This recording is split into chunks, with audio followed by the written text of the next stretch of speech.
Meus queridos irmãos, que sobre todos estejam as ricas e poderosas bênçãos do Senhor. Amém. Meus queridos, eu quero compartilhar com vocês a palavra do Senhor, a palavra que nos edifica, a palavra que nos instrui, a palavra que nos alimenta, a palavra que nos faz enxergar todas as coisas completamente diferentes quando dela nos utilizamos e a aplicamos em nossa vida. E eu gostaria que os irmãos refletissem comigo naquilo que nós vamos estar conversando a partir de agora. O texto bíblico para a nossa reflexão é o Salmo 28. Nós vamos ler os versos 1 e 2 e depois do 6 ao 9. Diz assim a palavra do Senhor: A ti eu clamo, Senhor, minha rocha.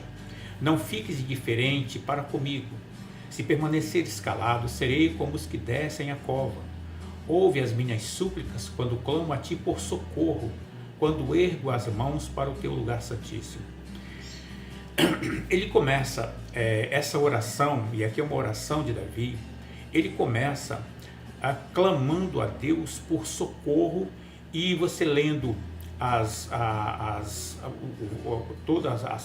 esse versículo e o versículo seguinte, a gente percebe que a situação dele não era muito confortável, era uma situação tanto quanto difícil, tanto que ele diz assim: se permanecer escalado, serei como os que descem a cova. Ou seja, se o Senhor não me atender, não me ouvir e ficar sem me atender, eu vou morrer, eu vou perecer. Parece muito, irmãos, com a situação que nós vivemos nos dias de hoje. Situação em que nós não temos muitas respostas. Na verdade, nós não temos respostas, não é? Na verdade, nós, os crentes, nós temos uma característica, talvez seja uma das maiores, ou não sei se é a maior, mas deveria ser uma das maiores, que é nós vivemos daquilo que nós cremos e não do que nós vemos. Ou seja, a nossa vida ela tem que ser pautada no exercício da fé. É nós termos a fé, confiarmos no Senhor, entregarmos nossa vida a Ele, porque Ele nos responde. O salmista, quando ele começa aqui, ele começa exatamente numa situação tanto quanto desesperadora, é o que deixa aqui. Mas logo no 6, ele vai dizer assim, muda completamente de discurso, ele já começa a falar de forma diferente. Ele diz o seguinte: bendito seja o Senhor, pois ouviu as minhas súplicas. O Senhor é a minha força e meu escudo, nele o meu coração confia e dele recebo ajuda. Meu coração exulta de alegria e com o meu cântico lhe darei graças. O Senhor é a força do seu povo, a fortaleza que salva o seu ungido. Salva o teu povo e abençoa a tua herança. Cuida deles como seu pastor e conduz-os para sempre. Observe, irmão, o seguinte, que a partir do verso 6, ele já muda o discurso. Nos versos de 3 a 5, ele faz algumas considerações a respeito dos seus inimigos, dos ímpios, não é? Ele inclusive chega a pedir contra eles aqui nesses versos, mas no Salmo, nos versos de 6 a 9, o discurso dele, que nos versos 1 e 2 eram demonstravam uma situação muito complicada, aqui ele já se alegra porque a resposta do Senhor veio. Esses versos aqui são se fosse um testemunho, não é? Pelo que o Senhor fez em sua vida. Meus queridos, quando nós oramos, nós precisamos ter a certeza, a convicção de que o Senhor está nos ouvindo, de que o Senhor nos ouve e Ele vai nos atender. De que maneira Ele vai nos atender? Da maneira como Ele quer. Mas Ele está vendo o nosso sofrimento, Ele está vendo a situação pela qual nós estamos passando agora. O Senhor está vendo o que os nossos familiares estão passando. O Senhor está vendo o que os nossos amigos estão passando, o que os nossos irmãos em Cristo estão passando. O Senhor está vendo tudo isso. E o povo de Deus, o povo do Senhor, os santos, aqueles que são lavados e remidos no sangue de Cristo, nunca estiveram tão unidos em oração como estamos hoje. Nós vemos vários movimentos de oração em várias instituições, e eu já falo só da denominação batista. Nós temos junto de missões nacionais, com oração todos os dias às 18 horas. Nós temos as igrejas como a nossa, que tem momentos de oração, momento de reflexão da palavra. Nós estamos num tempo, irmãos, de busca ao Senhor. Agora, precisamos crer que o Senhor está nos ouvindo E a única, e também, antes de falar o que eu ia dizer, e também fazemos a nossa oração de uma maneira que agrade a Deus. De que maneira vamos agradar a Deus quando oramos?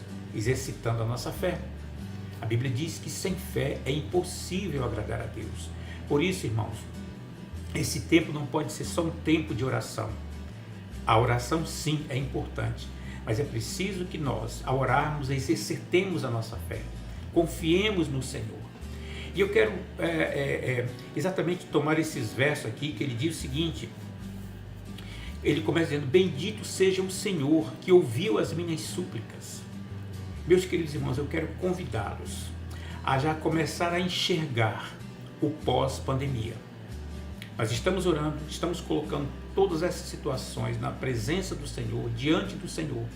Então eu quero convidá-los, juntamente comigo e com todos os demais irmãos espalhados por esse mundo, que já comecemos a enxergar o pós-pandemia. De que maneira eu vou chegar lá? Com a minha fé fortalecida? Ou será que esse tempo em que eu fiquei impedido de estar junto com os meus irmãos no templo, no culto, isso enfraqueceu a minha fé? Eu creio que não, irmãos. Eu creio que pelos movimentos que nós temos visto de oração, nós temos tudo para crer que nós chegaremos no final dessa pandemia com a nossa fé totalmente fortalecida, totalmente rejuvenescidos como servos do Senhor, prontos para as batalhas que poderão vir. No 7 ele diz, o Senhor é a minha força e o meu escudo, nele o meu coração confia. É isso que nós temos que praticar. A nossa confiança, ela precisa ser inabalável. Nós não podemos deixar que as incertezas tomem conta de nós, ainda que as coisas estejam aparentemente fora de controle. Fora de controle está, mas dos seres humanos, do nosso Deus, nada foge do seu controle.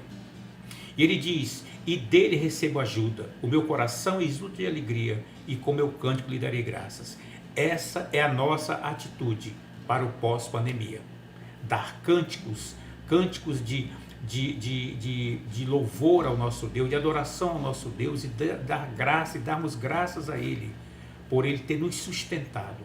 E mesmo aqueles, irmãos, a gente às vezes falar disso é complicado, mas mesmo aqueles a quem o Senhor chamou, e seus familiares estão aqui, meus queridos irmãos, mesmo assim é tempo de dar graças a Deus. Os propósitos do Senhor não são para que nós interfiramos, são para que nós lhe obedeçamos e cumpramos. E aí no 8 ele vai dizer, o Senhor é a força do seu povo. Olha isso, meus queridos, o Senhor é a nossa força.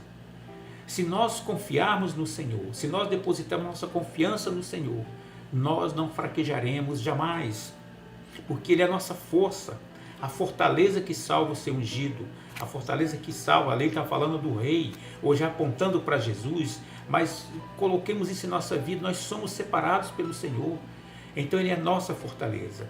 E aí ele conclui esse salmo dizendo, salva o teu povo e abençoa a tua herança. Quem é a herança do Senhor daquele tempo que ele fala? Somos nós hoje, nós somos a herança, os filhos, não é? Aqueles que pela maravilhosa graça, manifestação da graça do Senhor Jesus, nos tornamos filhos, co-herdeiros com Jesus no reino dos céus. Cuida deles como seu pastor e os conduzo para sempre. Meus queridos, eu quero concluir esse raciocínio, essa pequena reflexão, dizendo a você meu irmão, a você minha irmã, a todos que verão esse vídeo, que você exercite a sua fé. Esse é o tempo para que nós não nos deixemos levar pelas tempestades que nós temos visto se abatendo sobre a sociedade, sobre nós como igreja e sobre todas as pessoas. Precisamos nos comportar de maneira diferente diante de Deus. As coisas estão difíceis? Estão, mas nós precisamos exercitar a nossa fé e crer que o Senhor não nos abandonou. Assim como Ele não nos abandonou, Ele não nos abandonará. E nós sairemos desse tempo vitoriosos, cantando hinos de adoração, hinos de louvor ao nosso Deus. Portanto, meus queridos irmãos, pratique a sua fé. Nós somos o povo que temos uma característica muito importante. Nós não vivemos do que vemos, nós vivemos do que cremos. Portanto, esse é o tempo. Exercite a sua fé, fortaleça-se no Senhor, para que naquele dia, quando nós ultrapassarmos essa fase, possamos nos reunir não somente com nossos corações alegres, felizes, cheios de alegria, mas também com um novo cântico, com um novo pensamento de adoração, um novo sentimento e desejo de adoração para com o nosso Deus. Que sobre todos estejam as mais ricas e poderosas bênçãos do Senhor. E não se esqueça, interceda pelos que estão enfermos, interceda por todos aqueles que estão carentes da ação do Senhor em suas vidas. Que Deus a todos abençoe. Ouça agora o hino que nós separamos para complemento desta mensagem e que sobre todos estejam as ricas e poderosas bênçãos do Senhor. Amém, meus queridos? Amém.